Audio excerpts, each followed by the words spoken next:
ಹಾಸನ ಜಿಲ್ಲೆಯ ಮಲೆನಾಡು ಭಾಗದಲ್ಲಿ ಈಗ ಧಾರಾಕಾರ ಮಳೆಯಾಗ್ತಾ ಇದೆ. ಸಾಕಷ್ಟು ಅವಾಂತರಗಳು ಕೂಡ ಆಗಿದೆ.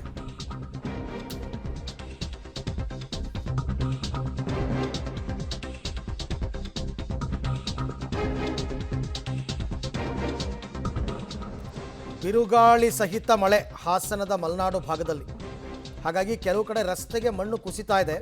ಸಕಲೇಶಪುರ ತಾಲೂಕಿನ ರಾಷ್ಟ್ರೀಯ ಹೆದ್ದಾರಿ 75ರ ದೊಡ್ಡತಪ್ಪಲು ಸಮೀಪ ಗುಡ್ಡ ಕುಸಿತವಾಗಿದೆ. ಒಂದು ಭಾಗದಲ್ಲಿ ಕೆಲವು ಕಿಲೋಮೀಟರ್ ರಸ್ತೆ ಸಂಚಾರ ಸ್ಥಗಿತವಾಗಿದೆ. ಮಣ್ಣು ಕುಸಿಯದಂತೆ ಗೇಬ್ರಿಯನ್ ವಾಲ್ ನಿರ್ಮಾಣ ಮಾಡ್ತಾ ಇದ್ದಾರೆ ಕಾರ್ಮಿಕರು. ಆದರೆ ಇನ್ನೂ ಕಾಮಗಾರಿ ಮುಕ್ತಾಯ ಆಗಿಲ್ಲ. ಸುಮಾರು 100 ಅಡಿ ಎತ್ತರದಿಂದ ರಸ್ತೆಗೆ ಮಣ್ಣು ಕುಸಿದು ಬೀಳ್ತಾ ಇದೆ. ಹೋದ ವರ್ಷ ಎಲ್ಲ ತುಂಬ ಆಗಿತ್ತಿದು. ಈಗ ಸದ್ಯಕ್ಕೆ ಸಂಚಾರವನ್ನು ಬಂದ್ ಮಾಡಿದ್ದಾರೆ ಮುಂಜಾಗ್ರತಾ ಕ್ರಮವಾಗಿ.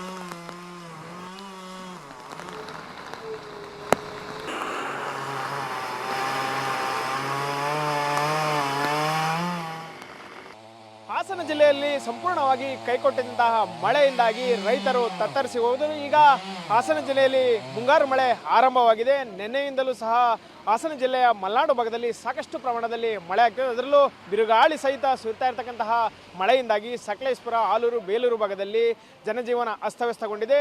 ನಾವು ದೃಶ್ಯದಲ್ಲಿ ಈಗ ಗಮನಿಸಬಹುದು. ಇದು ರಾಷ್ಟ್ರೀಯ ಹೆದ್ದಾರಿ 75 ಸಕಲೇಶಪುರ ತಾಲೂಕಿನ ದೊಡ್ಡಲುತಪ್ಪಲು ಬಳಿಯ ರಸ್ತೆ. ಇತ್ತೀಚೆಗಷ್ಟೇ ಈ ರಸ್ತೆ ಕಾಮಗಾರಿಯನ್ನು ಸಂಪೂರ್ಣವಾಗಿ ಮುಗಿಸಿ ವಾಹನಗಳ ಓಡಾಟಕ್ಕೆ ಅನುವು ಮಾಡಿಕೊಡಲಾಗಿತ್ತು.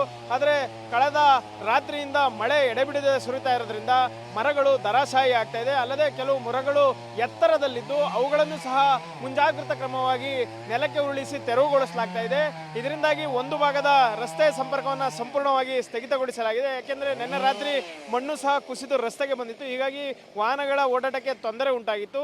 ಈ ವಿಷಯ ತಿಳಿದ ಕೂಡಲೇ ಇಂದು ಬೆಳಗ್ಗೆ ತಹಶೀಲ್ದಾರ್ ಸುಪ್ರೀತಾ ಅವರು ಸ್ಥಳಕ್ಕೆ ಆಗಮಿಸಿ ಏನು ಈ ಹೈವೇಯಲ್ಲಿ ಪ್ರಮುಖವಾಗಿ ಒಂದು JCB ಹಾಗೂ ಒಂದು ಟ್ರಕ್ ಏನು ಮಣ್ಣನ್ನು ಸಾಗಿಸಲಿಕ್ಕೆ ಒಂದು ಲಾರಿಯನ್ನು ನಿಲ್ಲಿಸಬೇಕು ಅಂತ ಹೇಳಿ ಏನು ರಾಷ್ಟ್ರೀಯ ಹೆದ್ದಾರಿ ಪ್ರಾಧಿಕಾರದ ಸಿಬ್ಬಂದಿಗಳು ಹಾಗೂ ಏನು ಗುತ್ತಿಗೆ ಪಡೆದಿರತಕ್ಕಂತಹ ಕಂಪನಿ ಇದೆ ಆ ಕಂಪನಿಯವರಿಗೆ ಸೂಚನೆ ನೀಡಿದರು. ಆ ಸೂಚನೆಯಂತೆ ಈಗ ಇಲ್ಲಿ ಕಾರ್ಮಿಕರು ಬಂದು ಕೆಲಸವನ್ನು ನಿರ್ವಹಿಸ್ತಾ ಇರ್ತಾರೆ. ಏನು ಎತ್ತರದಲ್ಲಿರ್ತಕ್ಕಂತಹ ಬೀಳುವ ಸ್ಥಿತಿಯಲ್ಲಿರುವ ಮರಗಳನ್ನು ತೆರವುಗೊಳಿಸ್ತಾ ಇದ್ದಾರೆ. ಹಾಗಾಗಿ ಒಂದು ಭಾಗದಲ್ಲಿ ರಸ್ತೆ ಸಂಚಾರವನ್ನು ಸಂಪೂರ್ಣವಾಗಿ ಸ್ಥಗಿತಗೊಳಿಸಲಾಗಿದೆ. ಈ ವಿಷಯ ತಿಳಿದಲೇ ಕೆಲವು ವಾಹನ ಸವಾರರು ಸಹ ಬರ್ತಾ ಇದ್ದಾರೆ. ಆದರೆ ಇಲ್ಲಿ ಮರ ಬಿದ್ದೆ ಏನು ತೆರವುಗೊಳಿಸ್ತಾ ಇದ್ದಾರೆ. ಮುಂದೆ ಒಂದು ಮರವೂ ಸಹ ಬಿದ್ದಿದೆ. ಹಾಗಾಗಿ ವಾಹನಗಳು ವಾಪಸ್ ಹೋಗಿ ಒಂದೇ ಬದಿಯ ರಸ್ತೆಯಲ್ಲಿ ಓಡಾಡಬೇಕಾಗಿದೆ. ಶಿರಾಡಿಘಾಟ್ ರಸ್ತೆ ಸಂಪೂರ್ಣವಾಗಿ ಹದಗೆಟ್ಟಿದ್ದು ಇತ್ತೀಚೆಗಷ್ಟೇ ಕಾಮಗಾರಿಯನ್ನು ಪೂರ್ಣಗೊಳಿಸಿ ವಾಹನಗಳ ಓಡಾಟಕ್ಕೆ ಅನುವು ಮಾಡಿಕೊಡಲಾಗಿದೆ. ಈಗ ಆರಂಭವಾಗಿರ್ತಕ್ಕಂತಹ ಬಿರುಗಾಳಿ ಸಹಿತ ಮಳೆಗೆ ಈಗಾಗಲೇ ಅನಾಹುತಗಳು ಸಂಭವಿಸ್ತಾ ಇದೆ. ಸಕಲೇಶಪುರ ಭಾಗದಲ್ಲಿ ಹೆಚ್ಚಿನ ಮಳೆ ಗಾಳಿ ಇರೋದ್ರಿಂದ ಇಂದು ಮುಂಜಾಗ್ರತಾ ಕ್ರಮವಾಗಿ ಹಾಗೂ ವಿದ್ಯಾರ್ಥಿಗಳ ದೃಷ್ಟಿಯಿಂದಾಗಿ ಸಕಲೇಶಪುರ ತಾಲೂಕಿನ ಅಂಗನವಾಡಿ, ಪ್ರೌಢಶಾಲೆ, ಪ್ರಾಥಮಿಕ ಶಾಲೆ ಎಲ್ಲ ಕಾಲೇಜುಗಳು ಸಹ ಇಂದು ರಜೆಯನ್ನು ಘೋಷಿಸಿ ಸುಪ್ರೀತಾ ತಹಶೀಲ್ದಾರ್ ಅವರು ಆದೇಶವನ್ನು ಹೊರಡಿಸಿದರು. ಈಗ ಮತ್ತೆ ಮಳೆ ಹೆಚ್ಚಾಗ್ತಾ ಇದೆ. ಒಂದೆಡೆ ರೈತರಲ್ಲಿ ಮಂದಹಾಸ ಮೂಡ್ತಿದ್ರೆ, ಮತ್ತೊಂದೆಡೆ ಹೇಮಾವತಿ ಜಲಾಶಯಕ್ಕೂ ಸಹ ಒಳಹರಿವಿನಲ್ಲಿ ಹೆಚ್ಚಾಗ್ತಿದೆ. ಇನ್ನೊಂದೆಡೆ ಅನಾಹುತಗಳು ಸಹ ಸೃಷ್ಟಿಯಾಗ್ತಿದೆ. ಒಂದೆಡೆ ಮರಗಳು ವಿದ್ಯುತ್ ಕಂಬಗಳ ಮೇಲೆ ಬೀಳ್ತಾ ಇದೆ. ಇನ್ನೊಂದೆಡೆ ರಾಷ್ಟ್ರೀಯ ಹೆದ್ದಾರಿ 75ರಲ್ಲಿ ಈಗ ಮರಗಳು ಬೀಳ್ತಾ ಇರೋದ್ರಿಂದ ಮುಂಜಾಗ್ರತಾ ಕ್ರಮವಾಗಿ ಒಂದು ಬದಿಯ ರಸ್ತೆಯಲ್ಲಿ ವಾಹನ ಸಂಚಾರವನ್ನು ನಿಲ್ಲಿಸಿ ಮರಗಳ ತೆರವು ಕಾರ್ಯಾಚರಣೆಯನ್ನು ಮಾಡ್ತಾ ಇದ್ದಾರೆ. ಕ್ಯಾಮರಾ ಪರ್ಸನ್ ನಾಗರಾಜ್ ಜೊತೆ Shashidhar, BC public TV, Doddathappalu.